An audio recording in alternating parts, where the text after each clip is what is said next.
What's up, guys? I have a video for you today, and it's going to involve how I remove Chris Reeve thumb studs, and put on some aftermarket thumb studs like this one that's on this small inkosi. Like, the Chris Reeve knife is, like, to me, one of the most perfect knives out there. Everything about it is awesome except for the thumb studs, in my opinion. I mean, and they're not even that bad, but they could be better. They come to this point, and whenever you're trying to put pressure on that to, let's say, deploy the knife, it doesn't feel that good on your finger. So this kind of one, how it distributes the pressure, just feels excellent, and it makes this knife awesome. So that's what I'm going to do to these. Now the problem is with these thumb studs. Normally thumb studs you can unscrew them, but the way Chris Reeve does his is actually a press fit. So this is actually, they actually press it in there, and it's just held in place by the friction. And so you have to figure out a way to press it out from the other side. This is what one looks like when it's been pressed out. You can kind of see it, how it is now. I before I started removing them, I would ground down that tip, and that actually makes it really a lot better. So that's something I could do here, is just ground off that little nub, and it would actually feel a lot better. But since I do have some extra thumb studs, okay, yeah, so I have another set of thumb studs, so I'm gonna go ahead and use them. So instead of grounding this down like I did with this one, I'm just going to pop it out and put the new ones in. Now, you might have a sebenza or an inkosi that already has dual thumb studs that are like this. So if they're like that, then they're actually pressed in on both sides. See, this is half of one, and you can see that it's not, it didn't go all the way through the blade. So it's halfway, and then the other thumb stud is pressed in on the other side halfway in. So what you have to do in that case is you have to go on one of the sides and basically ground it down and then drill the hole through it. And then at that point, I could press in the thumb stud on, let me see, I'll use this as an example. I could press the other thumb stud out through that hole and then turn around out the other hole and press this out with a larger kind of bit to hold that. So if that makes sense. So if it's double thumb studs, you have to knock out this one to push that one out, then turn around and push the other one out that side. So that's a double thumb stud. It's kind of a little more challenging, but it's doable. And here are some things that I'm going to be using to just knock this one out. This one is a lot easier than the double thumb stud because you don't have to worry about drilling out the other side. It's right there waiting for you. So what I'm going to do is I'm going to put this piece of leather, and you can use, some kind of fabric. I might probably make this hole bigger because I'm going to make this thumb. But you want to protect your blade because I'm going to use a drill bit to do like that, and then I'm going to put it in my vise and press it, use this little bit and press it through there. So that's basically my technique. So you want to have something that is that's tough enough that where this metal is not going to put a ring around there and scratch it. So that's what I'm going to do. That's going to be part A. I will adjust the camera over so you can see me on the vise. It might be a little dark because I don't have my light over there, but I'll try to make it better. So hold on 1 second. Alright, here we go, guys. So I have my piece of leather right there. I got my bolt there, or not bolt, but you know what I mean, bit, my drill bit. And going to get it out like this, and let me set up the vise.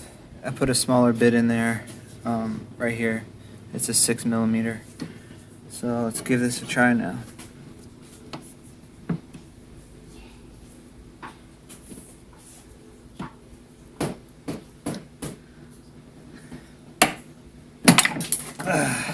Alright, so yeah, keep a hold of your knife. So it did go through. You can see on this side, the knife was protected, it didn't scratch. So let's go back on the table and we'll put the new one in. Alright guys, we're back behind the camera, and as you can see, it did come out. Minimal gouging, so I've never put one back in, but I don't think it would be too hard. But anyway, there's the old one, and then yeah, like I said, the leather did a good job protecting it. So the amount of force actually cuts in a little bit, so you want a material that is not able to be cut that easily. Painter's tape will rip, so you need something thicker. The force that applies to get it out is pretty big. So there is your from the tie connector website. They got a great selection, but one of these screws into here, and then the other end screws into this one. But the problem is they just have a standard length, so this is way too long. We have to trim it down. So what I usually do to trim it down, and I don't know how other people do it, but this is how I do it with the tools that I have. But I'll cut it with some side cutters, and then I'll go ahead and sand it to clean up the edge, to hopefully thread back together into here. So I'll go ahead and get it trimmed, and I will also decide whether I'm going to anodize it, because if I'm going to anodize it, I want to anodize that and that also at the same time, so they match. So let me see if I want to try different colors, and I'll come back when they're done. Alright guys, I went ahead and did do some ano to the parts and the thumb stud to match. One tip I have is if you want to reuse this on the small sebenza, put a little bit of the grease that comes with it on here so it doesn't rattle around. So they do rattle if you don't put that grease in there. So I'll come back when it's all together. Alright guys, I got it back together, and that should give you an idea of what the purple is going to look like. But as you can see with the grease in there, it doesn't do anything. So let me go trim this up, and then I will show you how I get them screwed on there. So I'll be right back. Alright guys, so I got the little thread trimmed up to the correct size, so that takes the most time. And you dry fit it in there and make sure it's going to tighten down all the way and keep it tight. And so once you're done getting the correct length, you unscrew both sides, and you want to put a little bit of Loctite on here because you don't want it coming loose. And so I'm just going to use the purple because the titanium should stick to the steel anyway. So, alright, so right now they're screwed on there, they got the Loctite. Now you want to close your knife up to make sure, see there's a little play and like you can move it up and down some, but as long as you are not hitting the metal there, and if that's the placement you wanted to do, then see I just slid it up. So you want to get it to where you want it to be at. And then we're going to tighten it down. So how I tighten them is I'll take some pliers and cover one side with, and then grab it, and then the other side I'll grab it with that, and then I'll tighten them down, give them a little snug with the side, and then I'm going to cover this side right there. Like I said, I'm not going to crank down. I'm just going to tighten, or just twist it basically, and that should be tight enough. So there you go, guys. I decided to go with purple to, that's kind of like a linen brown, linen red, linen brown, so that the purple would contrast that. So, oops. But yeah, this will be a lot better on your hand. There we go. And now you have the middle flick option. Sorry, I'm can't do it very good. This actually, detent is kind of soft on this one, but there's your front flick.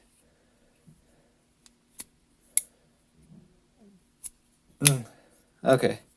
Anyway, guys, it's been a long video and not deploying very good.